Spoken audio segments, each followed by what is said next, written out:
জুবিন গাৰ্গে বঁটাটো লাভ কৰা সময়ত কোনোবা এজনে কৈছিলে যে এয়া প্ৰভু গড়মূৰৰ প্ৰভু ঈশ্বৰ। তেতিয়া তেখেতে লগে লগে ক'লে যে প্ৰভু আৰু ঈশ্বৰটো কিয়? ঈশ্বৰটো মই বুজি পোৱা নাই। তেওঁ অলপ তুচ্ছ তাচ্ছিল্যকৈ কথাটো ক'লে। আচলতে তেওঁ সত্ৰীয়া পৰিৱেশত সিমান নাই আৰু তেওঁ সেইদিনাখন অকণমান অসুস্থ হৈ আছিলে মদ পানী খাই। গতিকে এইকাৰণে তেওঁ এজন সত্ৰাধিকাৰক পটককৈ প্ৰশ্নটো সুধিব নালাগিছিলে, অকণমান দেৰিকৈ সোধাটো হয় যে প্ৰভু কিয়নো এই কথাটো ক'লে এইটো প্ৰভু ঈশ্বৰ। আচলতে প্ৰভুজনক ঈশ্বৰ বুলি সম্বোধন কৰে ভকতসকলে। এইটো সত্ৰাধিকাৰে বিচাৰ এটা হেৰি নহয়। তেওঁলোকে সকলো শিষ্য প্ৰশিষ্যই নিজৰ গুৰুজনক, সত্ৰৰ গুৰুজনক বা সত্ৰৰ অধিকাৰজনক প্ৰভু ঈশ্বৰ বুলি কয়। গতিকে এইটো তেনেকৈ তেখেতেও ব্যাখ্যাটো দিব লাগিছিলে। তেখেতে নাজানি পেলাই লাহেকৈ গুচি আহিলে আৰু যাৰ কাৰণে এটা বিয়া বিতৰ্ক হ'ল। আৰু তেওঁ কৈছে যে কৃষ্ণ আচলতে আমাৰ অৱতাৰী এজন মানুহে, কিন্তু কৃষ্ণ যে ইষ্ট দেৱতা আমাৰ। এটা ভাগৱতৰ মূল দেৱতাজনেই কৃষ্ণ। গতিকে এই কথাটো তেওঁ জানি পেলাই কৈছে নে নাজানি পেলাই কৈছে সেইটো আমি নাজানো। আৰু আমাৰ মহাপুৰুষ শংকৰ মাধৱদেৱে কৈছে যে কৃষ্ণৰ বাহিৰে অন্য কাকো ভজিবলৈ হাক দিছে, আৰু ভজিলে তেওঁ মহাপাপত পৰিব। আৰু সেইটোৱে হ'ল আমাৰ সত্ৰৰ এটা মূল এটা নীতি, যি নীতিৰ আধাৰত সত্ৰখন চলি থাকে যে এক দেও এক সেৱ এক বিনে নাই কেও। গতিকে আমাৰ একমাত্ৰ ইষ্ট দেৱতাই হ'ল লৰ্ড কৃষ্ণ। লৰ্ড কৃষ্ণক তেওঁ যেতিয়া মানুহ বুলি কৈছে, লৰ্ড কৃষ্ণ এই কথাটোত আমি লজ্জিত হৈছোঁ। কাৰণ পূৰ্ণব্ৰহ্ম কৃষ্ণক তেওঁ যেতিয়া গোটেই বিশ্বই মানি আছে, তেওঁ কিন্তু কৈছে যে তেওঁ এজন মানুহে। গতিকে তেওঁ সেইটো মূৰ্খতা নে নাই, এইটো অহংকাৰৰ জহত কৈছে নাজানো। গতিকে এইটো তেখেতৰ দুৰ্ভাগ্য। আমাৰ কাৰণে দুৰ্ভাগ্য, অসমৰ কাৰণে দুৰ্ভাগ্য। এজন শিল্পী হৈও এনেকুৱা কথাটো ক'লে আমি দুৰ্ভাগ্য বুলি ভাবিছোঁ। শিল্পী হয়, শিল্পী দ্ৰষ্টা স্ৰষ্টা হ'ব পাৰে। গতিকে ভূপেন হাজৰিকাৰ নিচিনা দ্ৰষ্টাও নহয়, তেওঁ স্ৰষ্টাও নহয়। আৰু তেওঁ যিটো মঞ্চত আহে তেওঁ সুস্থ শৰীৰে নাহে। আমি দেখিছোঁ, নিজে পৰি যোৱা দেখিছোঁ। আৰু তেওঁ যিখিনি ফলোৱাৰ্ছ আছে সেইখিনিয়ে অন্য চিনি নাপায়, খালি এটা ভণ্ডামি কৰিবলৈ সুযোগটো পায়।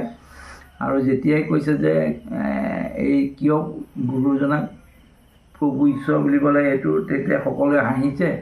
আৰু এইটো অসমীয়া সংস্কৃতিৰ কাৰণে বা সত্ৰীয়া সংস্কৃতিৰ কাৰণে এটা বিপদজনক এটা অৱস্থা হৈছে বুলি আমি ভাবিছোঁ। আৰু এইটো তেখেতক আমি মাজুলীতেই নহয়, সমগ্ৰ অসমতে তেখেতক নিমন্ত্ৰণ কৰাটো আমি হাক দিবলৈ কৈছোঁ। কাৰণ তেওঁ যুৱ মানসিকতাক একেবাৰে উচ্ছৃংখল পৰ্যায়লৈ লৈ গৈছে।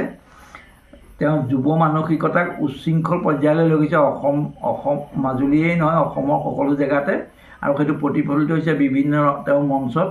আৰু এইটো যদি এতিয়া প্ৰতিহত নকৰে, গভৰ্ণমেণ্টে যদি ইয়াৰ ওপৰত গুৰুত্ব নিদিয়ে, তেতিয়াহ'লে অসমখন এটা বিশৃংখল অৱস্থালৈ যাব, যাৰ কাৰণে বহুত অভাৱনীয় ঘটনা ঘটিব।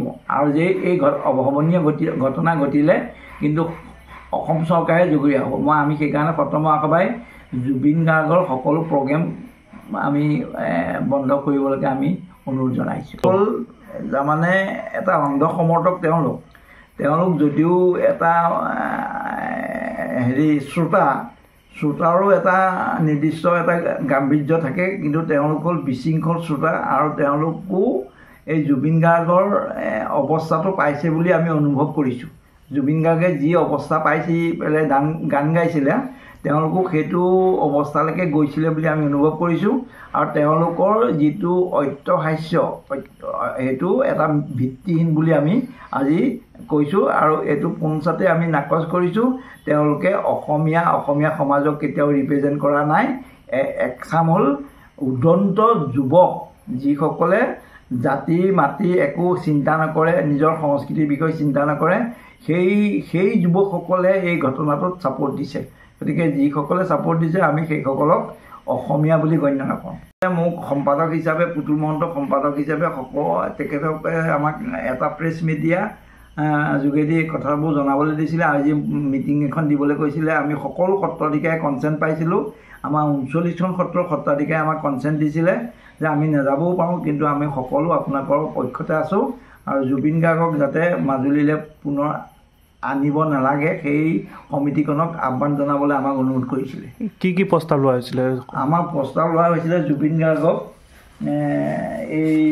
আমাৰ প্ৰস্তাৱ এনেকৈ লৈছে যে জুবিন গাৰ্গক হেৰিলৈ মাতিব নালাগে, জুবিন গাৰ্গক মাজুলীৰ যিকোনো অনুষ্ঠানত নিমন্ত্ৰণ কৰিব নালাগে। আৰু সভাই সিদ্ধান্ত কৰিছিলে যে কোনো সভা সমিতিলৈ যোৱাৰ ক্ষেত্ৰত ধৰ্মীয় মাৰ্গৰ ভিতৰত থাকি যোৱাটোহে উচিত বুলি কৈছে। যাৰ কাৰণে কোনো সত্ৰাধিকাৰক যাতে জুবিন গাৰ্গৰ অনুষ্ঠানত কোনো সত্ৰাধিকাৰক সহযোগ কৰিবলৈ আমাৰ হাক দিছে। তেওঁ মাজুলীয়ে নহয়, সমগ্ৰ অসমৰ সত্ৰ সমাজক, সত্ৰৰ গুৰুসকলক, সত্ৰৰ সত্ৰাধিকাৰসকলক আমাৰ আজি মাজুলী জিলা সত্ৰ মহাসভাই অৰ্থাৎ সদৌ অসম সত্ৰ মহাসভাই সেই তেনেকুৱা অনুষ্ঠানত কেতিয়াও ভাগ নল'বলৈ হাক কৈছে। জুবিন গাৰ্গৰ ওপৰত কিবা ব্যৱস্থা গ্ৰহণ কৰা? জুবিন গাৰ্গ আমিতো যিহেতু এইটো এটা কোনো ক্ৰিমিনেল কেছ নহয়, কোনো এটা বেয়া কেছ নহয়, আৰু কোনো এইটো ৰেপ কেছ নহয়, গতিকে মাৰ্ডাৰ কেছ হোৱা নাই। গতিকে আমি এজন উচ্ছৃংখল যুৱ মানসিকতাক যদি ভাল কৰিব পাৰোঁ আমাৰ এইটো কাম্য। আৰু আমি অনুৰোধ কৰিছোঁ তেওঁ যাতে ভৱিষ্যতে এনেকুৱা বক্তব্য পুনৰ নাৰাখে, আৰু নিজৰ বক্তব্যটো নাৰাখেই যাতে উচ্ছৃংখল তেওঁৰ যিটো মানসিকতা, সেই মানসিকতা তেখেতে যাতে ঈশ্বৰৰ নামত শপত খাই এইটো বৰ্জন কৰে। কোন উপস্থিত আছিলে আলোচনাত? আজিৰ আলোচনাটোত আছিলে সত্যজিৎ মহন্ত সভাপতি, অসম সত্ৰ মহাসভাৰ মহেশ গোস্বামী উপসভাপতি, বুদ্ধিন মহন্তক আমাৰ কাৰ্যকৰী সদস্য, জগত হাজৰিকা যুৱ ছাত্ৰ পৰিষদৰ সভাপতি, সমীৰণ গোস্বামী MCMLৰ সম্পাদক, তাৰপিছত আহিছিলে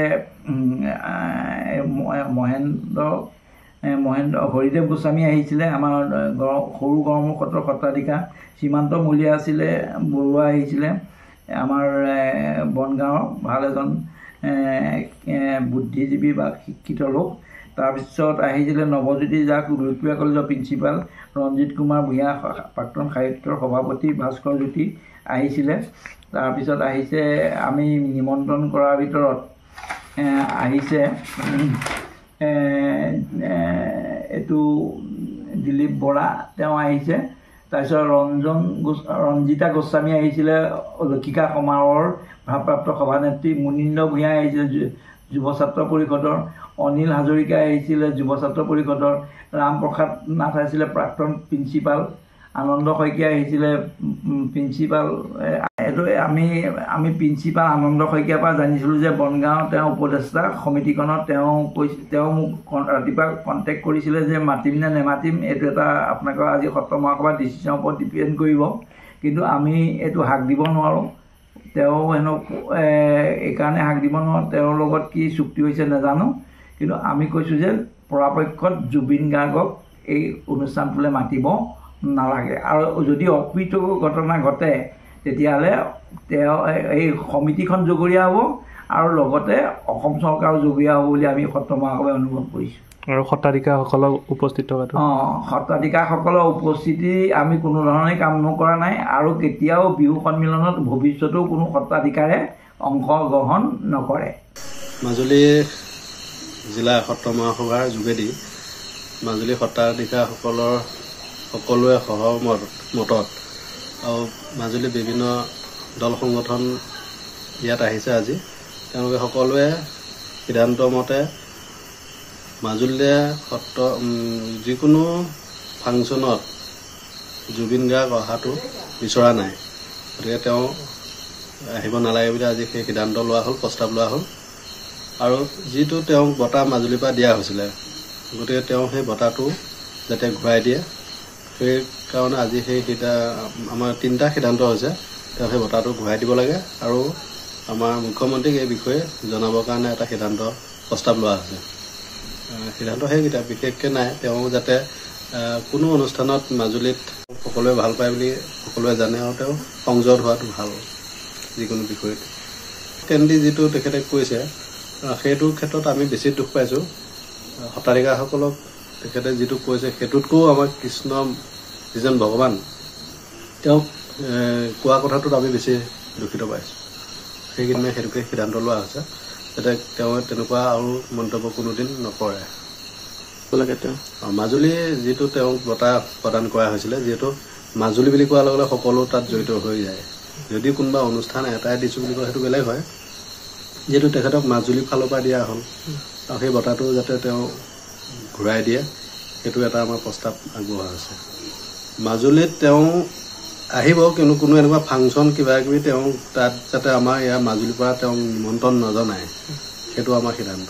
মানে তেওঁক কোনো ফাংচনত নামাতে, যিহেতু সকলো ফাংচনতে তেওঁ তেনেকুৱা কিবা কিবি বিতৰ্কমূলক থাকে। সেইটো কাৰণে আমি ভাবোঁ যিহেতু যুৱ প্ৰজন্ম ভাল হ'ব লাগে, তেওঁ ভাল শিক্ষা দিব লাগে। তেওঁ উদ্বোধনী কৰা মানে যুৱ প্ৰজন্মও বেয়া হৈ যাব।